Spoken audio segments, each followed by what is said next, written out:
Was it difficult for you, the approach to technology at the beginning, or it was never difficult for you? I mean, It was the beginning, and we were one of the first schools to use computers in the classroom. and you've dedicated your whole life to education. I have dedicated my whole life to education because I saw the power it had with me. Like, we shouldn't be afraid of technology, no? What would you say? Because You should never be afraid of technology because, you know, there's really nothing much you can do to hurt it. in a classroom, you still believe in the schools and the classrooms and Okay, so let's talk about the classroom. The traditional classroom is not effective today. what are you proposing? Like, So your proposal is not to disappear the traditional system.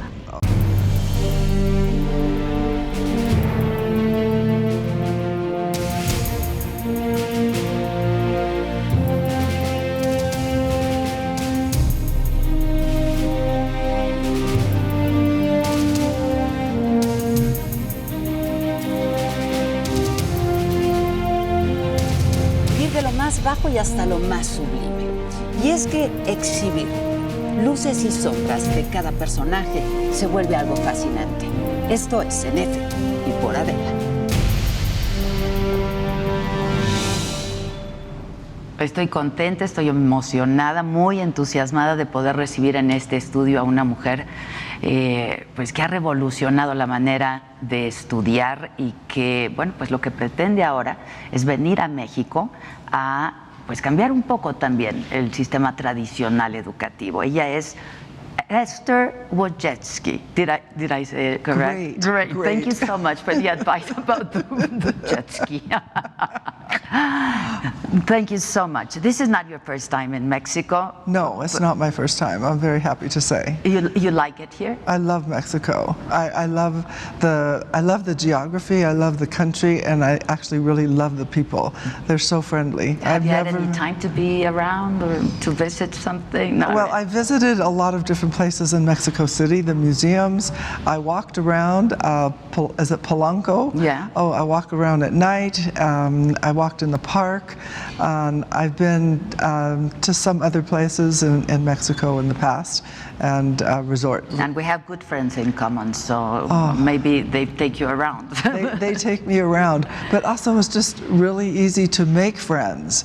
People are very friendly, you know, and if I speak even a very poor Spanish, they cheer me on. It's like, oh yes, you can say it more. Oh, could you speak Spanish a little No, bit? just I read Spanish. Oh, you do? And you understand? I understand some Spanish, Oh, yes. wow. But I am now going to make it a point of learning Spanish well, so I can actually communicate effectively. Wow.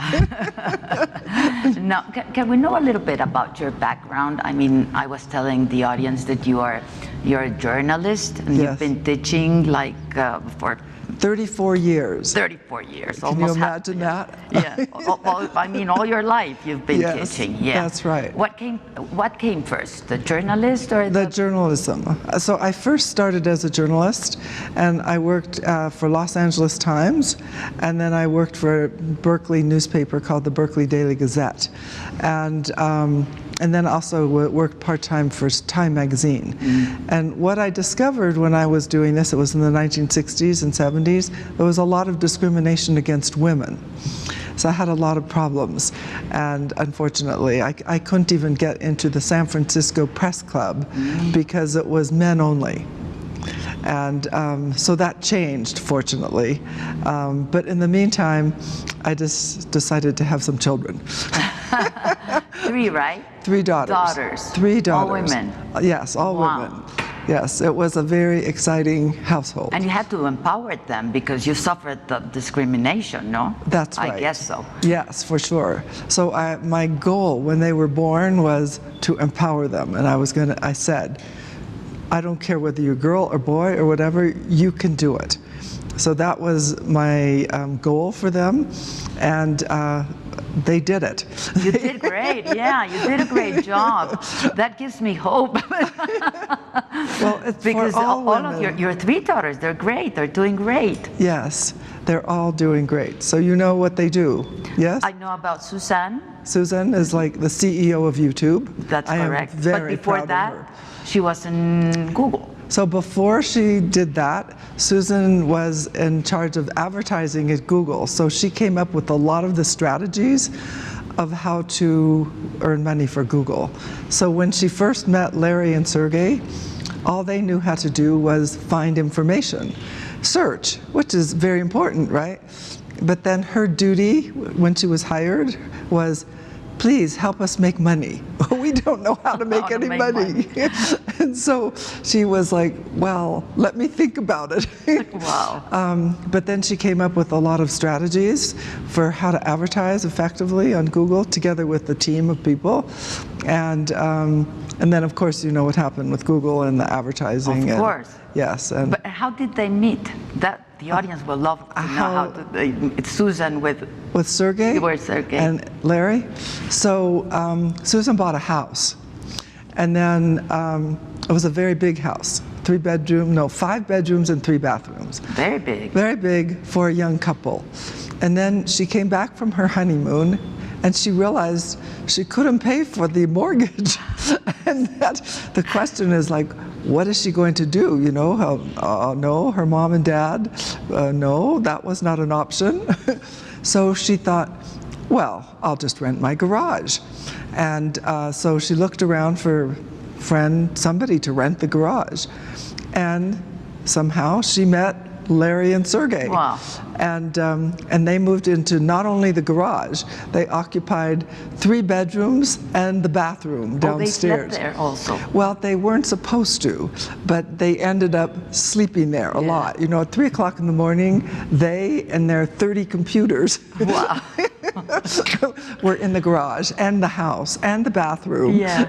But they were very friendly, a little bit geeky, but you know, and so this is a way to find information.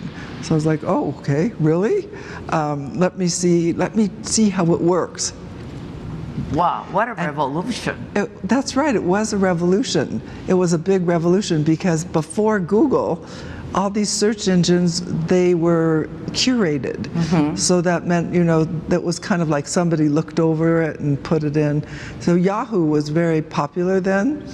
And I remember I had bought a Yahoo Yellow Pages. It was about this thick.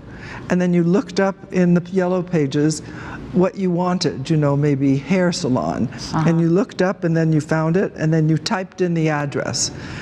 But that was the way you searched. Yeah. It was really primitive. Very. And then you went on Google and it was like, oh my God, it found it for me right away. Right away. So then I thought, oh, this is a good idea. And then your other daughter is also into tech, no? So my second daughter, Janet, she's in pediatrics. So she works in nutrition and pediatric gastroenterology. Okay. And she works with AIDS patients and also with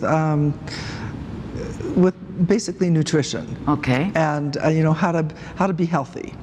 And then my third daughter, Anne, she is the founder of 23andMe. It's the personal genetics company. Oh, yeah. So, you know, you spit into a little tube and then you find out about your ancestry and you find out about your health issues and what is your disposition or predisposition to getting that kind of a disease. It's a small probability, but you know, maybe if you have something, you know, that you're predisposed to, you might want to know. Of course. So, you know, like for example, I found out that I was predisposed to diabetes. But so I'm thin. Take care. And I thought, oh, how could this be? But so just knowing that, then I stopped eating. Unfortunately, I stopped eating cake. You love sweets? Well, I loved cake and chocolate. Wow, oh, me no. too. Chocolate is my guilty pleasure. So I limit the amount of sweets. Yeah, it was very helpful. How did you raise them? I mean, what did you give them? What did you feed them? I mean, is there any formula? My daughter asked me, Susan asked me, what did you feed us for breakfast, Yeah, Mom? exactly. What kind of cereal? Well, the fact is I gave them a big choice and let them do it themselves. The idea was to teach them to be as independent as possible, and then teach them, I also taught them, well, actually, thankfully, Sesame Street taught them the alphabet. Thank you, Sesame Street. Yeah. And then I taught them how to read a little bit, and the goal was to make them feel like they could control their environment. What about your parents? Were you raised like that? Like very independent? It wasn't easy for them. No. I mean, being immigrants in New York, or it wasn't easy. It was very tough, very tough. Yeah, they actually, today we would be classified as below the poverty level. We had very little food. I didn't have any new clothing until I was already like 16, 17 years old. It was a very tough situation. And how did you manage? I mean, well, so what happened is that I realized at about the age of 10, living in this life situation, it was not good. And so I decided, as a child, that the only way out was education. Now, why I decided this, I don't, must have been a book I read, or I heard somebody say something, or whatever, but after that, I just dedicated myself to reading and to doing well in school. I had not done so well in school in the beginning. I was a bit of a rebel. Okay. Well, I didn't listen to the teacher. I ended up getting paddled a lot. That was okay back then. They used to paddle you, hit you with rulers, do terrible things. But then I decided education was going to get me out of this situation. And so I went to school, double session actually. The Los Angeles Public Schools didn't have enough facilities, so half the student body would go in the morning from 7 till 11:30, and the other half would go from 12:30 to 4. and you did both? And I did both. Wow. I asked for the permission to do both, and no other student, they thought, oh, this is a crazy student. Okay, we'll give you permission, because no one else will ever ask to do this. Yeah. So I went for both. Wow. And then I ended up getting a scholarship to University of California at Berkeley. And my parents they didn't know quite what to do with me, because they thought that I was going to get married. They wanted me to get married early, find Like a nice, Jewish American princess, I a guess. Jewish American princess. You find a nice, rich husband and get married. What do you mean? Go to college? What for? What an idea that is. And so I had to be a little tough. And then it worked for me, but also they didn't understand what I majored. It was another world. I mean, it was another world. I majored in political science and in English. And they're like, oh, that's so useless. What are you going to do with it? You should be majoring in business. it's all about money. It's all about money. And but that got me out of poverty, and then I married my husband early. Rich? No, he was not rich. He was not any richer than me. We're both, he's an academic. He's a professor of physics. Oh, wow. And so, but he was richer, at least we weren't starving. Okay. We had a place to live, and we had food, and, and then You got along. We got along well, and we moved to Europe. We thought we were, so privileged. Where in Europe?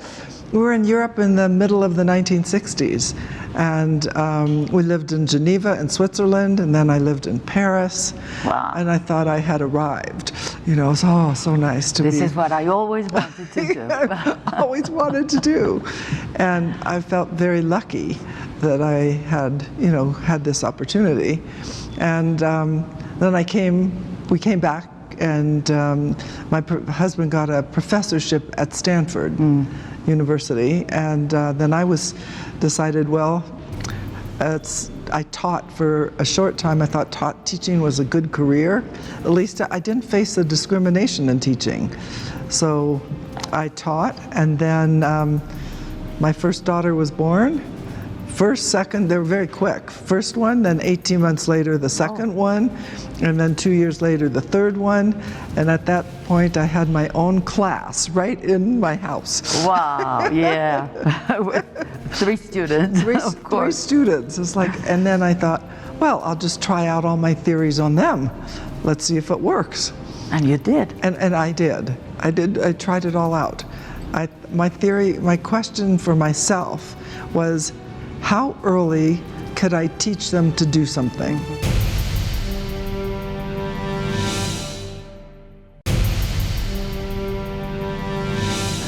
My question for myself was, how early could I teach them to do something? At what age, could they learn to do just basic things? And then also, I never talked to them in baby talk. I would take them to the store and talk like they were adults, and people would look at me like, oh my, what is the matter with that woman? She's talking to the baby. What? The baby? But I don't know, it seemed to work. I hate that baby talking. I mean, you give me hope, really, you give me hope, because no. I just couldn't do that. It just wasn't, it was too cutesy for me. Yeah, I understand.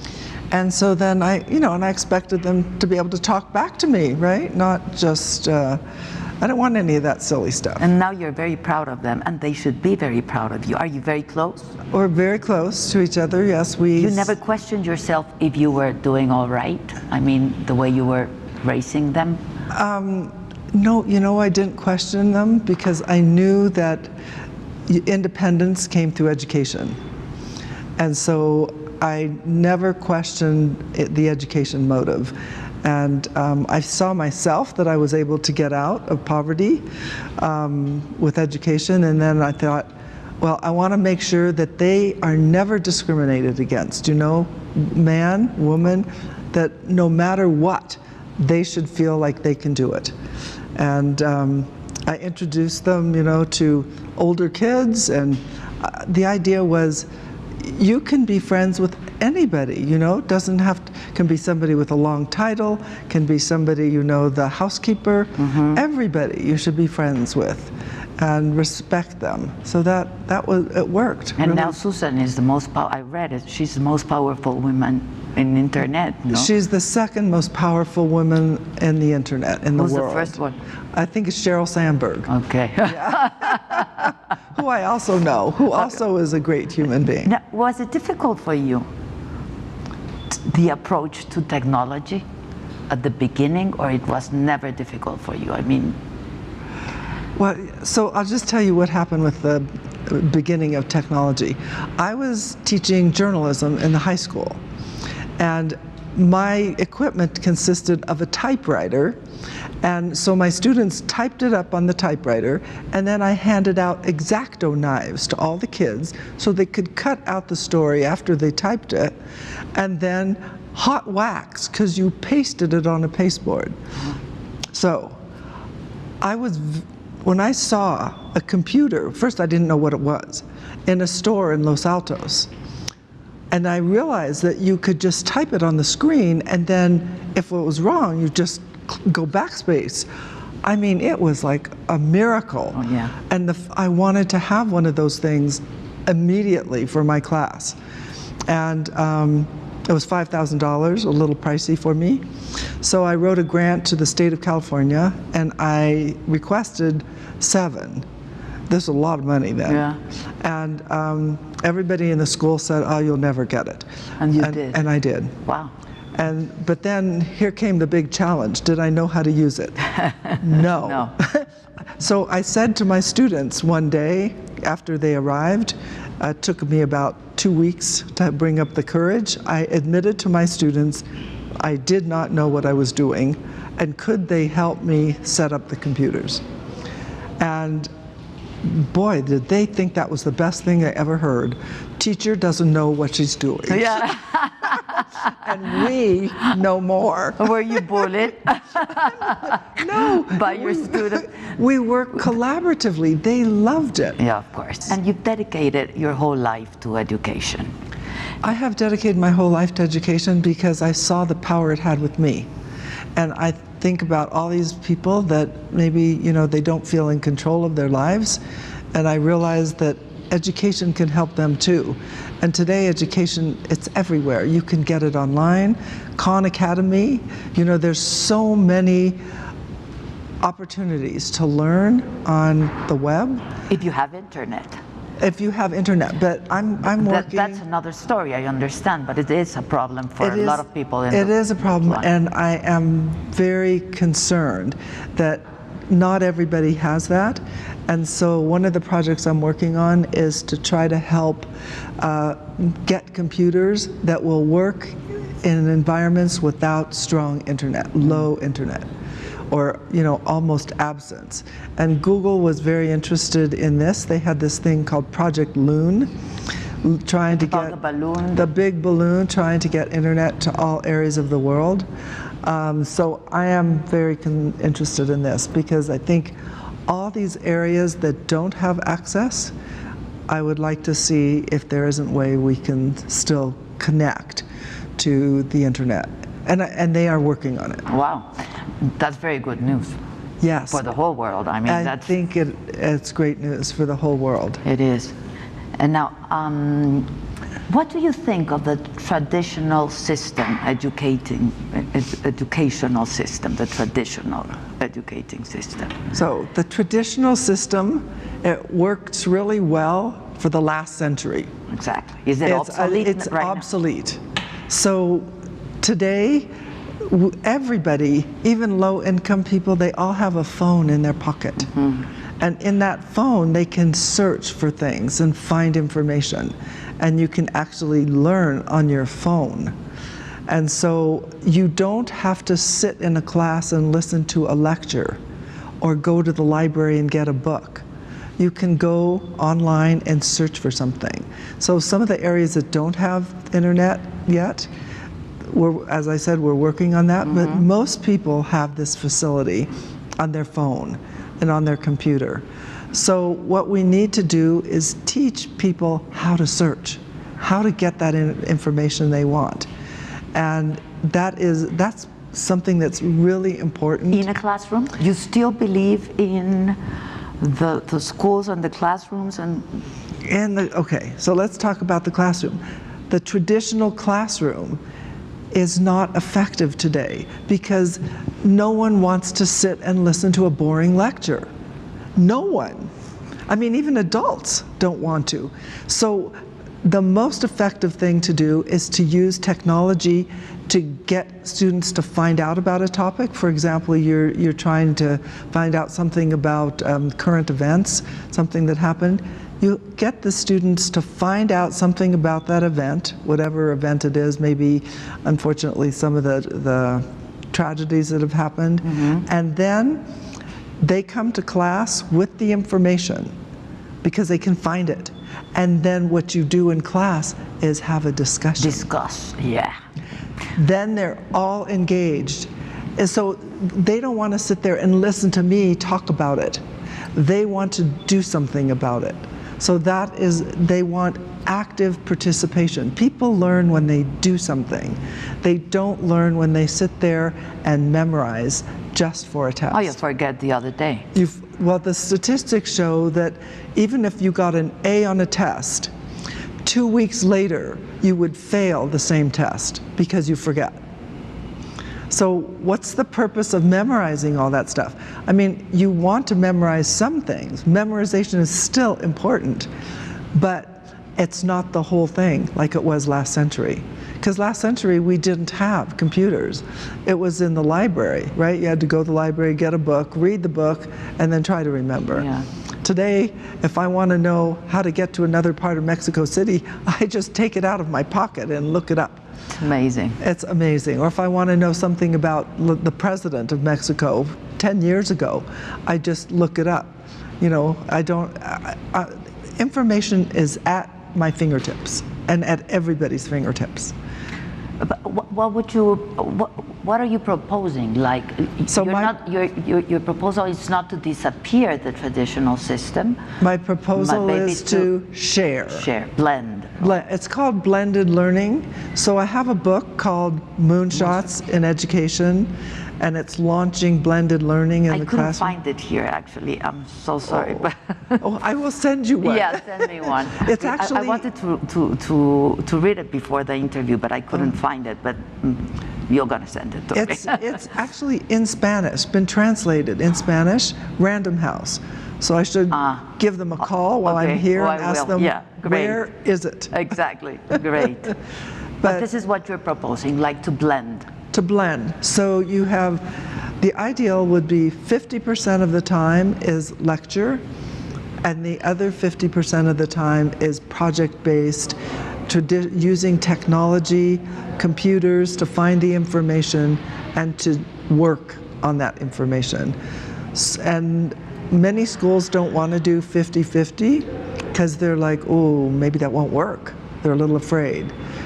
So my idea was, how about 80% traditional, just because I'm willing to share, and 20% is this new style of education, where you're having the students find the information supported by the computer, using Khan Academy, for example, to find the information. Khan Academy is in Spanish now, by the way. I know. So they have... I interviewed. Oh, you interviewed Saul. Oh, yeah. He's wonderful. He is fantastic. He's fantastic. Right, he and is fantastic. So everything's been... And he was here with Carlos Lim and then with the Minister of Education, so they're working together to have it, So I support all of that, and I've been a Saul Khan supporter for a long time, and he's a friend of mine. And I think it works very well. You know, students can get that information and then work on things. They can repeat it as many times as they want until they understand it. And he has it for math, you know, and science, and actually there's some history in there as well. There's a lot of different topics. Financial education, it's very easy to use. And there's Coursera is the MOOC, massive open online course. Coursera, Udacity. Udacity is, they pay you back if you take their courses and don't get a job. Really? Yes. Wow. Udacity. And the third one is called edX. And it's, again, this massive open online course. You can take these courses for free online. Well, why not? You know, if it's available, you can easily do it. Now, this 80-20, yes. Is it going on in the States already, or in certain schools, or what has been the response? The response has been really positive. It's going on in many schools, and in Palo Alto Unified School District, where I am located, there are some teachers that are even doing 50-50. Oh, wow. So 50% traditional, 50% project-based blended learning. So the student is responsible for getting the information themselves, coming to class, and talking to other students about it. And it's in all subjects. So I do media, journalism, and my students write and produce newspapers, magazines, television, radio, movies, all of this with the aid of technology, and they're totally empowered. So what do they learn by doing all this stuff? They learn how to collaborate, which everybody wants, how to communicate in writing and, you know, in all kinds of technology areas. And those are really important skills for the 21st century. They also learn critical thinking, because this is key. They have to teach you how to think. And how to search for information also. Yes, how to search for information, how to think. Just think about it, a journalist. You're a journalist. Yeah. The most important thing, I think the skills of a journalist are the best skills for students to learn. Just think about it. What do you learn to do? First, gather information from primary sources, right? Yeah. Second, analyze that information. Third, pick out what's most important. Do you know most people can't do that? They can't, all the information, they don't know what's most important. Fourth, write it up so somebody wants to read it. Not just your poor teacher that's paid to read it. Someone wants to read it. And fifth, publish it online using technology. Wow. Just think of all the skills you learn doing that. Do you still test your, you still teach, right? I still teach. And you test your students? I test the students. I tell you, they test at the highest levels without teaching to the test. What kind of test? It's a typical test like that. Well, you know, the SAT tests. SAT, yeah. The state had, in the state of California, there were state mandated tests. Every state has its own tests, and they want to make sure the students are learning whatever. I know. And so, but the students usually, they test so high that they test out by the 11th grade, so they don't have to take it even in the 12th grade. Do you have grandchildren? 9. 9 grandchildren, wow. Are they being sent to a traditional school, or how are they learning? Well, or what would you do if you had children again? I would actually send them to a school that had the blended learning program. And so 50-50. Yeah, well, just imagine. 80-20 is not enough. Do you want all those kids to be excited about school? I think so. So why not let them work on projects that they care about? And so in my journalism program, they can write about what they care about. So I had some girls in the program, they wanted to write about how to fix your hair. I was like, that's fine with me. As long as you know how to write about it. Yes. My hidden agenda is, can you write? Can you figure out what's most important? And can you use the technology in a way that makes sense? So they wrote hair stories, they wrote recipe stories. Whatever they're interested Whatever, they wrote fashion, they took pictures of each other wearing crazy fashion. They loved it. And then I said, I'm not sure anybody's gonna read your story or read your publication, but guess who was wrong? You. Me. Everybody wanted to read it. Exactly. Do you think, like nowadays, young people are more interested in entertainment than information, for example? I think they're very interested in entertainment. They're interested in information as well, but not only when it pertains to something that they want to do. But they're very interested in entertainment. That's why YouTube is so popular, and everybody posts their videos. Do you know how many YouTube videos are posted every 45 seconds? 100 hours. Wow. So people are posting their videos, and then everybody else wants to see those videos. And it's about nothing or anything, or well, for me, like tutorial. I wanted to change my refrigerator filter. And I looked it up on YouTube, and sure enough, it was there. Yeah, it was there. Can you imagine? And then, if I really want to be entertained and I don't want to think, I can look up the cat videos, or watch the cats do some silly things. Or I can watch some of my grandchildren who make videos. They do silly things, so I can watch that. Or if I want to watch now on YouTube, I can watch news programs. PBS is on YouTube. There's more television on YouTube these days. I mean, unfortunately, well, I don't watch television. Yeah, that was exactly what I was going to ask you. This is a TV show. Oh, sorry. But not any, I mean, it's about the contents, right? Because it's not about the thing. I mean, no, it's about the content, because you can watch this TV show in your mobile. I can watch it on my mobile. I can watch it on my computer. I can watch it when I want to watch it, not tied to the hour that it's being shown on television. It's just easier for me to watch it on another device besides the TV. So I don't know. I think that more and more people are watching things on their mobile phones and on their computers. So I think TV it's still there, but I think it's going down. That's my perception. Is it going to remain, you think? Or I think it like probably, I think it will, media, just like traditional media. I think newspapers I think they'll still always be there. Somebody will always want it. I think television will always be there. It won't be as popular as it was before. I think it's being phased out, but it's not going to go away completely. Now, you as a journalist, Yes. let me ask you about all this thing about the fake news. Oh, Because, I mean, I know.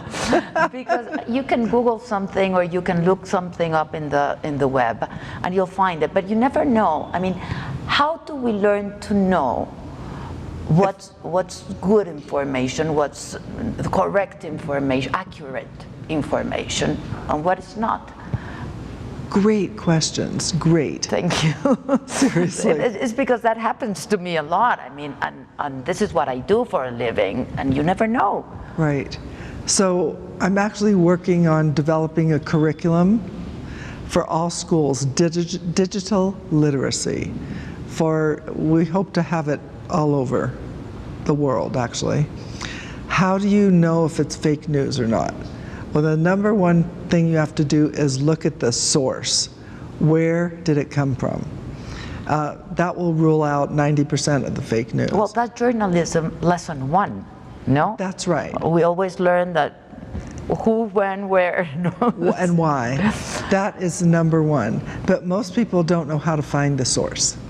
So we have to teach that. And then the second thing is, if the story sounds really unbelievable, it probably is. So you have to check and see if it's believable or not. Just like you go on the web and look, the killings tragic killing in the church in Texas, there were so many fake news stories published about that. And you need to take a look and see the origin of that. So for example, if it says USA.co as opposed to USA.com, the CO can be a fake news site. Oh, okay. You have to be really careful. So some of the stories came out with the person who did the shooting, was of another ethnicity, or that there were all these fake stories. There's a purpose in the fake stories, the purpose usually is to make one ethnicity or another look bad, and to generate hatred. And so you need to ask yourself, first, where did the story originate, and then is that a credible website? And then after that, I don't think you're going to get fake news from really credible websites, because they're run by trained journalists who actually check their sources. And double check. Double check. So they've said bad things about journalists. I think it's all wrong. A trained journalist is very ethical. They're always checking their sources and always going back and forth and making sure they get both sides, and interview people on one side, interview people on another side. But these websites that just pop up and say they're news sources, you have to be very careful. But what about the government? Well, there's some fake news coming out of the government. Unfortunately, in the United States today, we have some fake news coming out of the government. That all started like a couple of years ago. It started a few years ago, and then all that fake news coming out of Russia and the impact of Russia on the American election.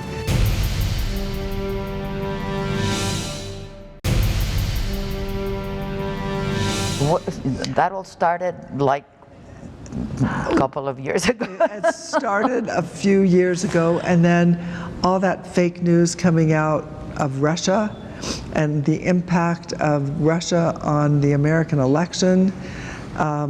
So there's a very important story in The Economist this week about, is digital media going to destroy democracy?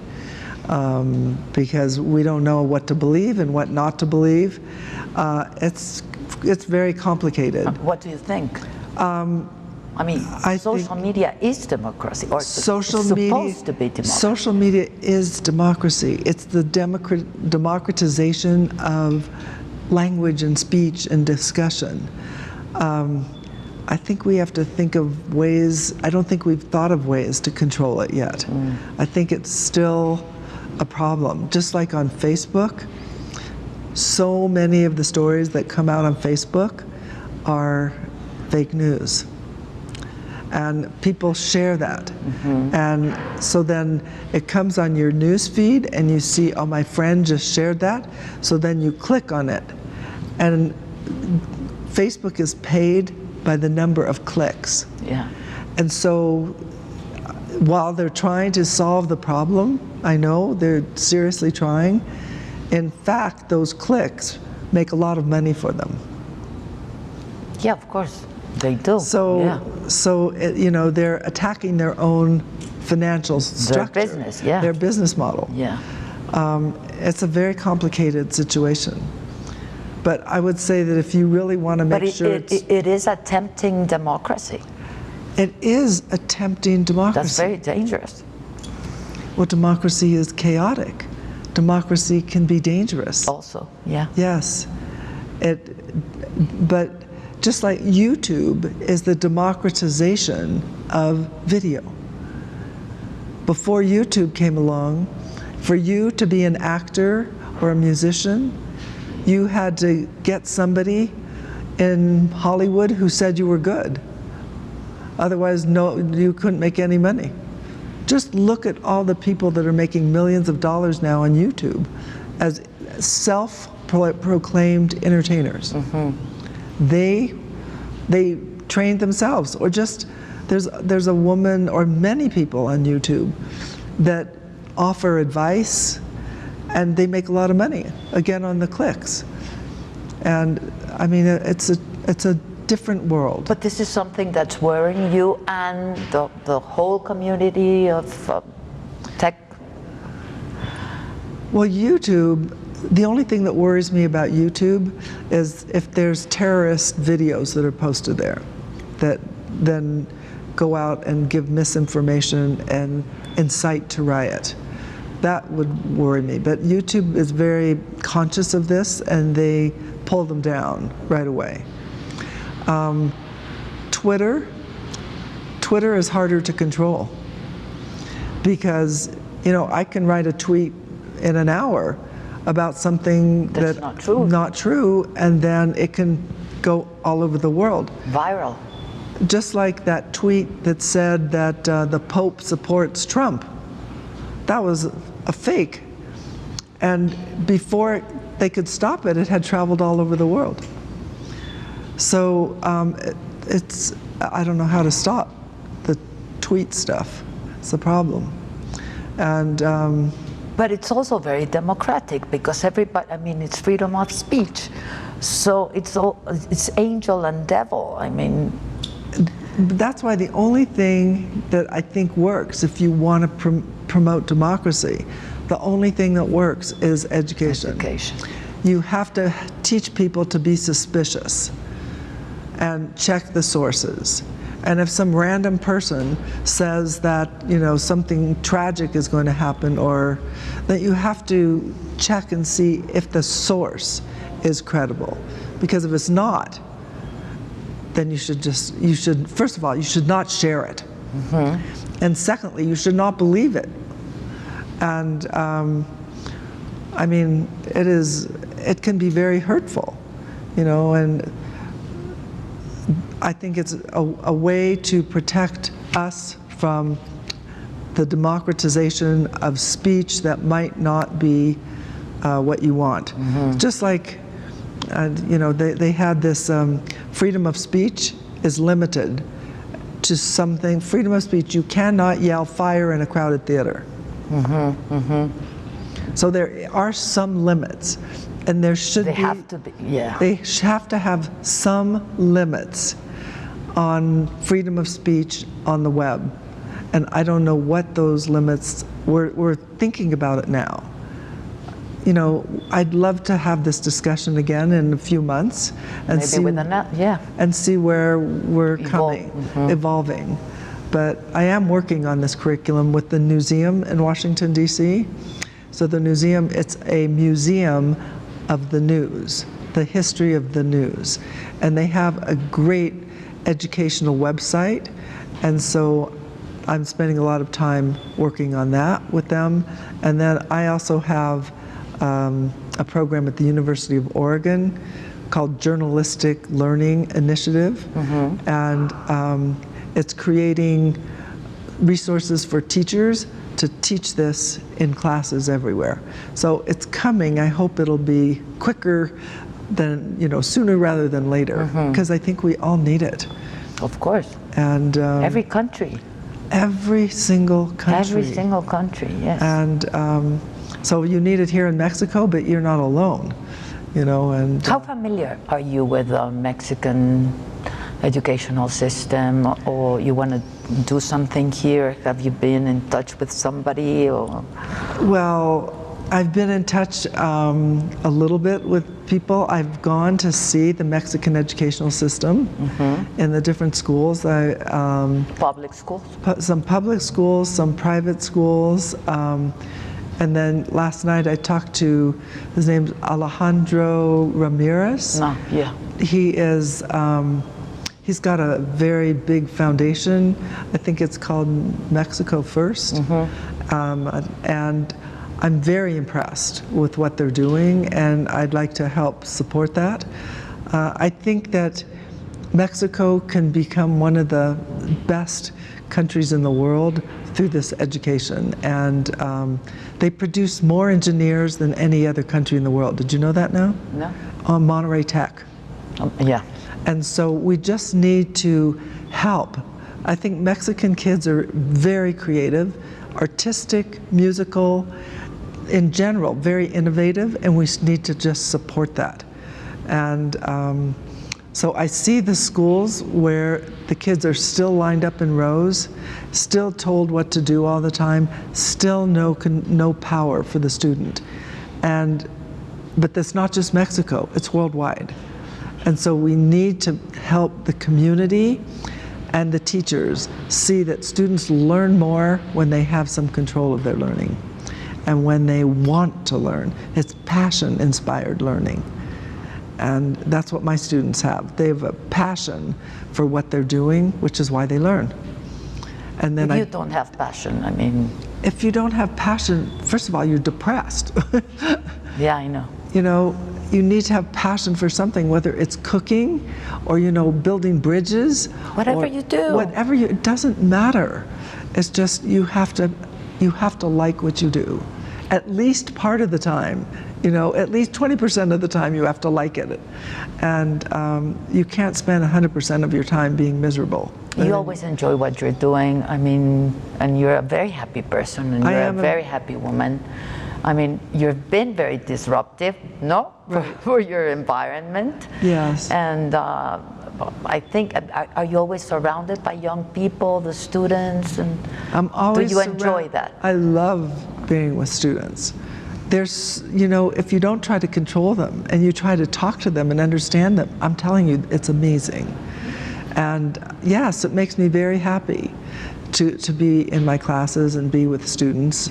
And just last week, I got this wonderful award, something called the Happiness Hall of Fame. Wow. And I got this bringing happiness to education, because I'm telling you. That's beautiful. It is so great, because education should be happy. Kids should go to school and enjoy being there and not so worried about doing everything right. If you don't do it right, well, just do it again. It's nothing happens. Nothing happens. Okay, so you with failure. Poorly. I mean, we're so scared of failure, and failure is an everyday thing. Right, every day. And so the fear of failure keeps you from being innovative. So stop being afraid of failing and just do it. And then, okay, it wasn't good, so do it again. And there's very few things in life that if you fail, that's going to be catastrophic. Most of the time, it's fine. There's a few important things. Of course, if you're flying an airplane, you want to make sure you're doing it right. If you're driving a car, you want to make sure that you're in the right lane. Yeah. But otherwise, if you're writing something and it's wrong, just rewrite it. You know, if you're doing math and the problem's wrong, redo it. And if you failed the history test, well, take it again. And you know, if you don't understand why the history is important, well, maybe you should look that up first before you even try to take the test. Now, you had to learn that. Were you ever afraid of failure, or were you ever afraid of something, or something frightens you right now, for example? Let's see, I think I was afraid of failure when I was going to school because the consequences of failure were pretty high.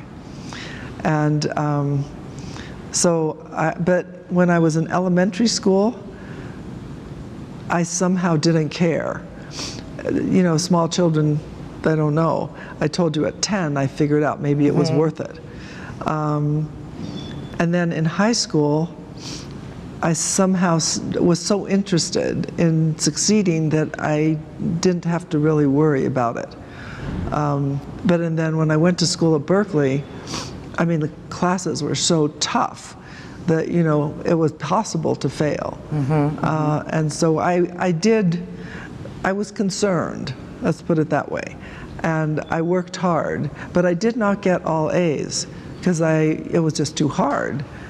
But I got enough A's, you know, to get through. And then I went on and got a graduate degree in journalism. And that was, I loved it. I thought that was fun. So, but yeah, I was, you know, you're always afraid of, everybody has this sort of, because it was built into the system to teach you to be afraid of failure. And they say the thing people are most afraid of, do you know what people are most afraid of? Public speaking. Ah, yes. A lot of people, yes. A lot of people. They are more afraid of public speaking than anything else. And that's because they're afraid of failure. And I'm telling you, they shouldn't be so afraid. Or ridicule, maybe. They're afraid of ridicule. They're afraid of looking stupid. I mean, my idea, there is no stupid question. If you didn't get it right, just ask it again. Yes, do it until you get it right. I mean, I think the only bad thing you can do is be afraid to ask a question, or be afraid to speak in public. You were never afraid? Oh, well, I think I was afraid. I think because back in those days, I think it was considered, you know, especially a girl. Yes. And, you know, then I remember I took advanced math classes in high school, and I was the only girl in the class, and I was ridiculed. You know, this was not considered okay for girls to be taking math class, calculus. And so that was, you know. What's the percentage of women in Palo Alto, for example? Percentage I mean, like working in technology and...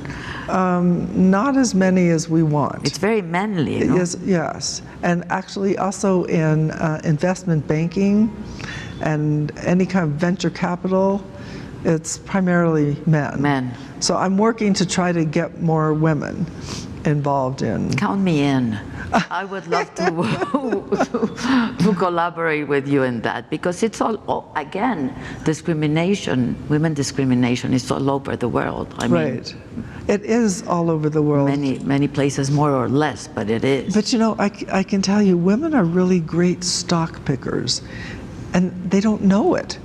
And the reason they're great stock pickers, they're great consumers. So you should buy what you know.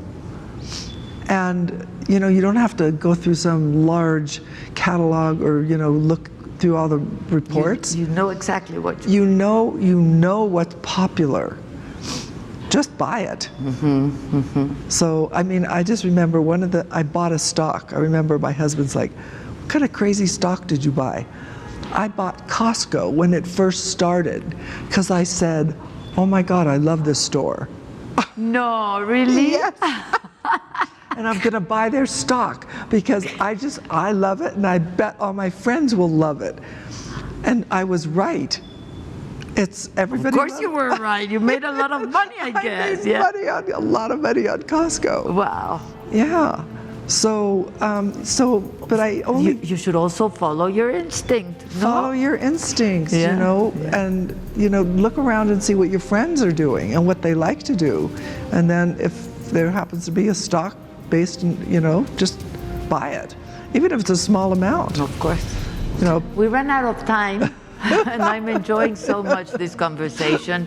I love it. For me, it's been really an honor to get to know you, and maybe we can meet next time in Palo Alto, and you'll show us around, and you tell us exactly what you do, where you do. I would love it. I would invite you to my school and meet my students. I would love to, yeah. They would be honored. Really? Yes. Thank you honored. so much. Oh, Enjoy your stay in Mexico. Thank you. And we have to talk more. Okay. Please. Fantastic. Thank you very, very much, and congratulations. Thank You're you. an amazing woman. Thank you. Thank you Thank you too. so Thank much. you for having me. Thank you. Muchas gracias a usted por su atención y compañía como cada miércoles. Yo soy Adela Micha y hasta la próxima.